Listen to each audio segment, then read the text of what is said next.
Hey guys, in this video we're going to do something a little different. We're going to talk about why I hunt and why I do YouTube. So grab some snacks, grab a beverage, and let's get to it.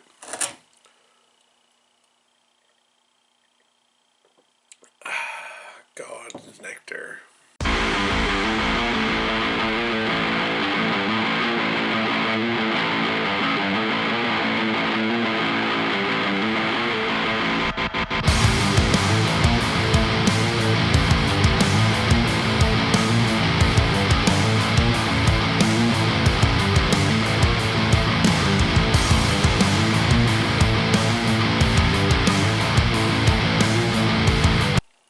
So first we're going to talk about why I hunt. It's a traditional thing, family tradition. My grandfather on my dad's side, he grew up hunting. He lived on a farm out in Bedford, PA, and he was like a depression baby. So hunting was their main source of food. Well, mostly they lived on the farm, so they had cows and stuff, but they would also barter it with neighbors with different things. But he would tell me stories about like how they would shoot groundhogs and make groundhog stew for source of food. Because back then, like I said, they didn't really have any money.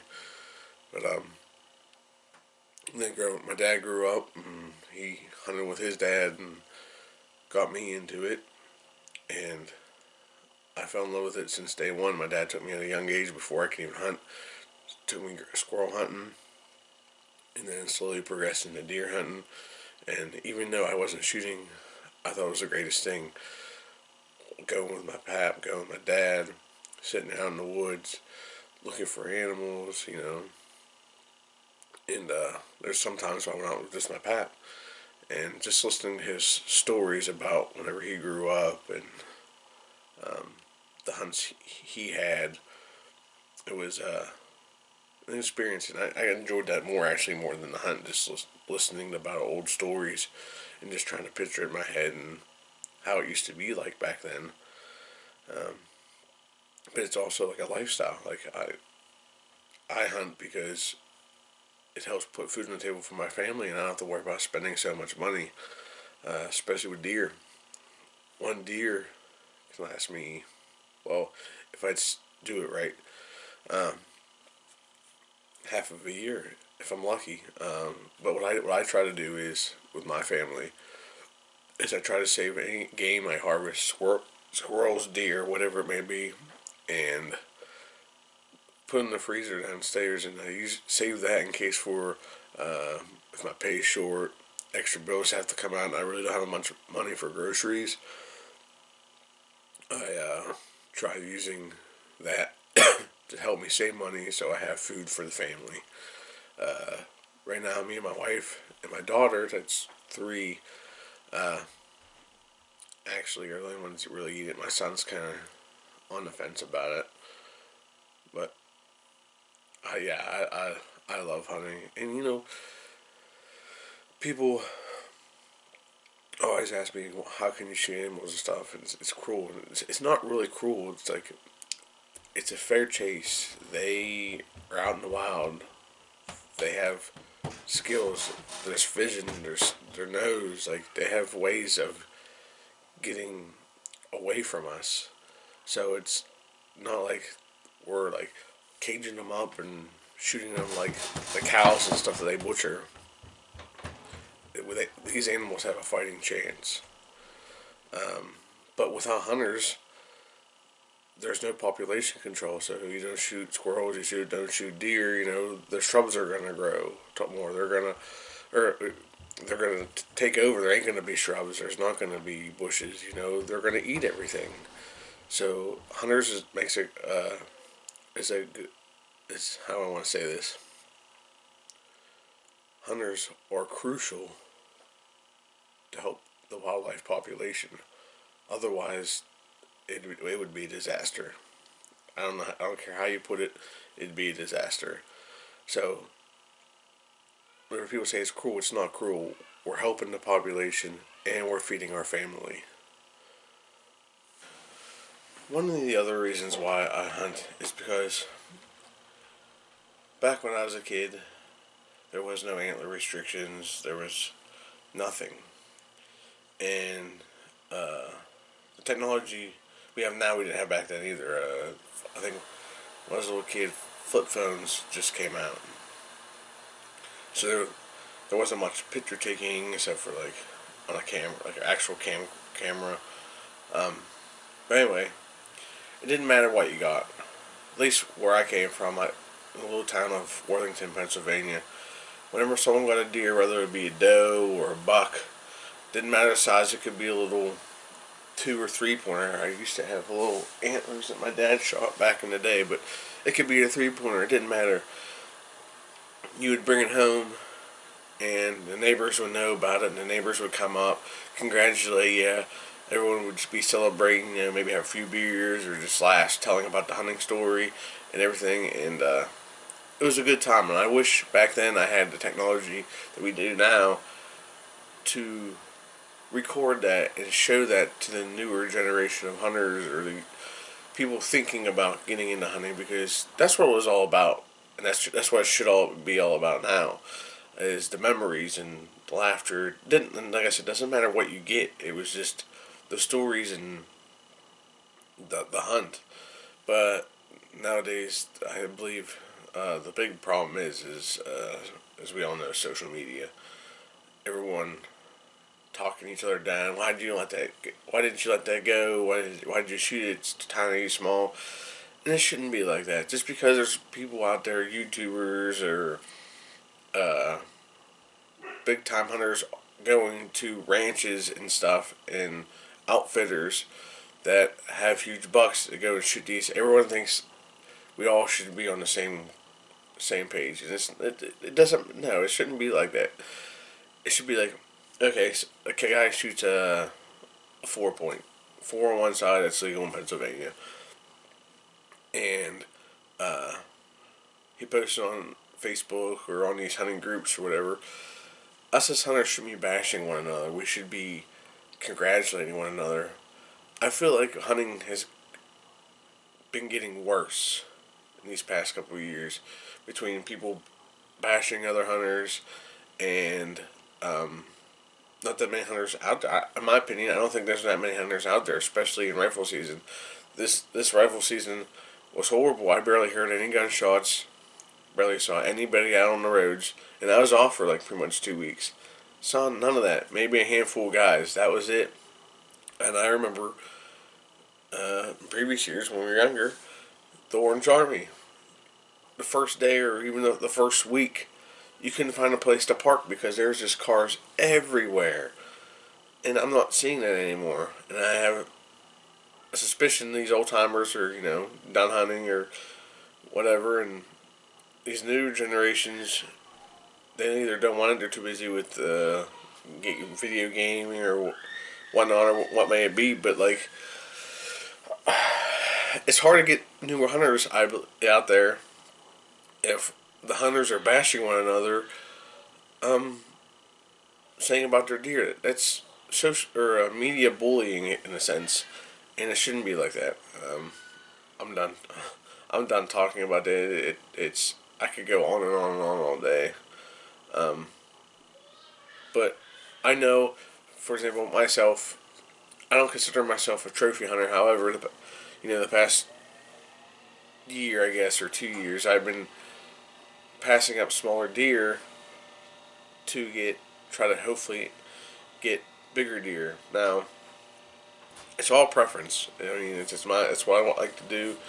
It's my opinion. A part of that though too is like the downside of it is like trail cameras. I used to never use trail cameras. I used to scout in the woods, and whatever showed up in front of me showed up in front of me. Now that I have trail cameras, and trail cameras have evolved over the years. You get your cell cameras and everything. You put it up and you see what's out there, and then you get these bigger bucks showing up on trail camera, and you're like, oh, I want to shoot that deer. So you're holding out for that deer. You say you archery hunt on archery, don't see the deer. You pass up on some decent bucks or smaller bucks that in previous years you probably would have shot, because in Pennsylvania you get what you can get. We don't have huge deer here, except for the past couple of years. Maybe there's some nice ones out there, but on public land, it's far and few in between. You know, it's kind of hard here. But yeah, trail cameras, you know, you're holding out for that big deer that you maybe got once or twice on a trail camera, or you got all summer and all spring on a trail camera, and a few pictures in October, and then come rifle season, you know, you don't see that deer, and then you end up going home empty-handed. Now, I was fortunate enough to this year to shoot a doe in early archery season, which the trail camera helped me out because I know she was coming there every day. Well, a group of them. It could have been a different doe. It's hard to tell with does. They all look the same. But I knew they were coming up there early in the morning, so early archery season, I took the advantage and I capitalized on it.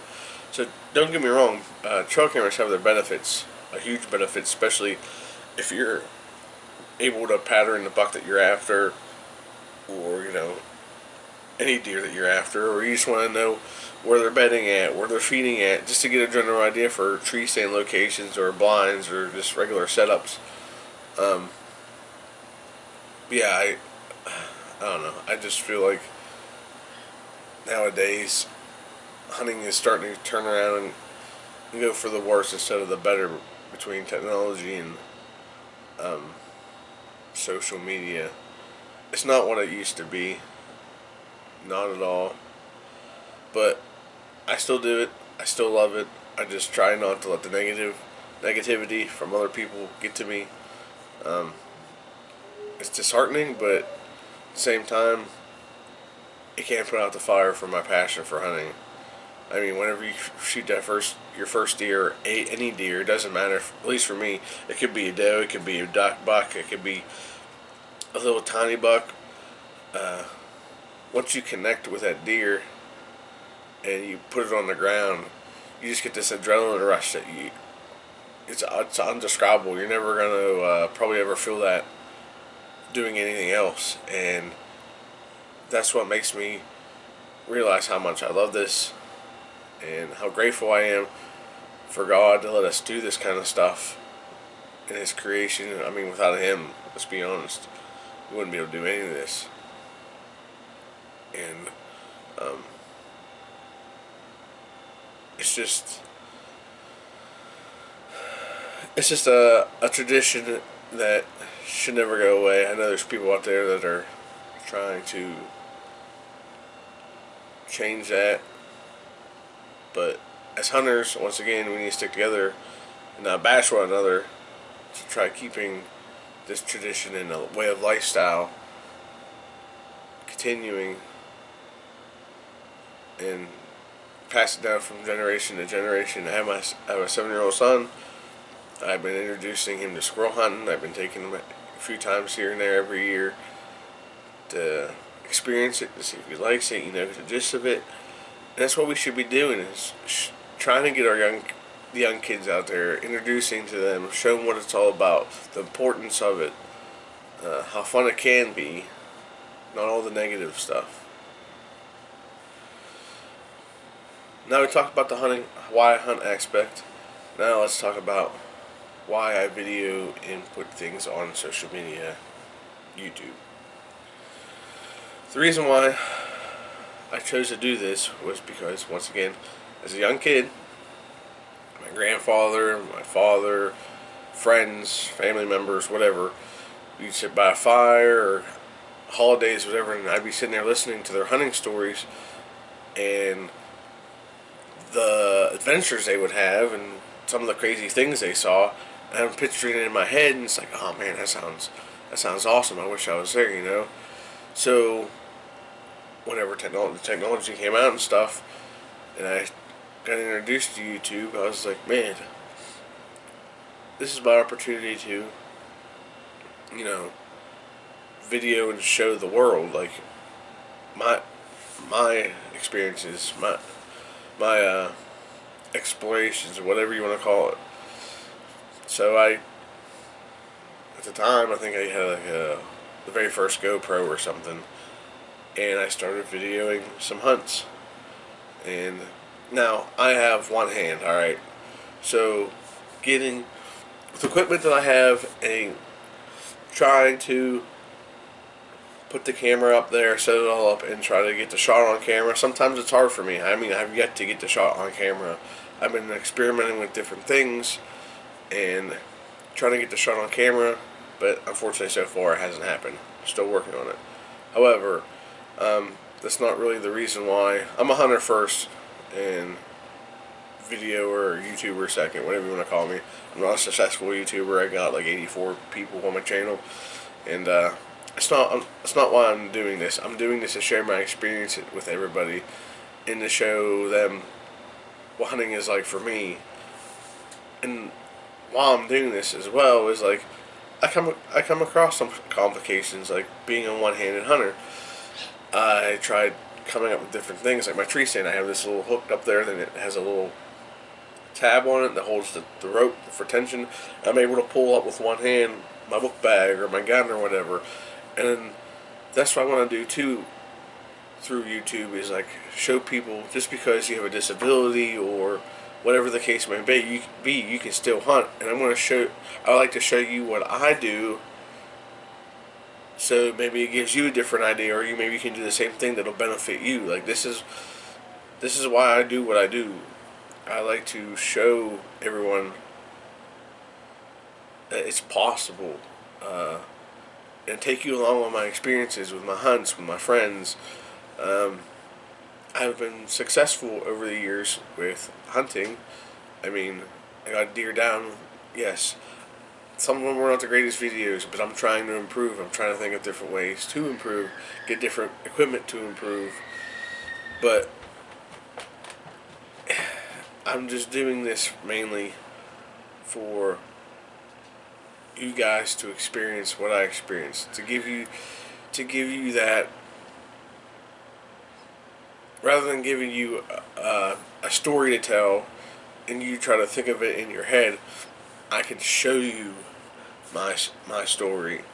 When my kids get older, I can show them the videos. Here, this is what happened in this hunt, but here I actually have a video of it you can watch. Same thing with my friends at work colleagues, whatever. But I went out hunting and this happened. Here, I took a video of it. You can watch it if you'd like. That's why I do what I would do. Like, I like to share my experiences with everybody. So take it as you will. Maybe this will spark you to do YouTube, or spark you to go out hunting, or take up hunting. I hope you do at least both, if not one of them. I encourage everyone to do it. But if you like these type of videos, please let me know. Comment down below what you think about this video, like anything that I said or whatever. Share me some of your hunting experiences, stories, please. But if you like these type of videos, I'll post a video here that I have from a year back or so, of talking about each individual buck that I shot over the years. And thank you for watching. Please hit the thumbs up, hit the like button, and I will see you all soon. Thank you.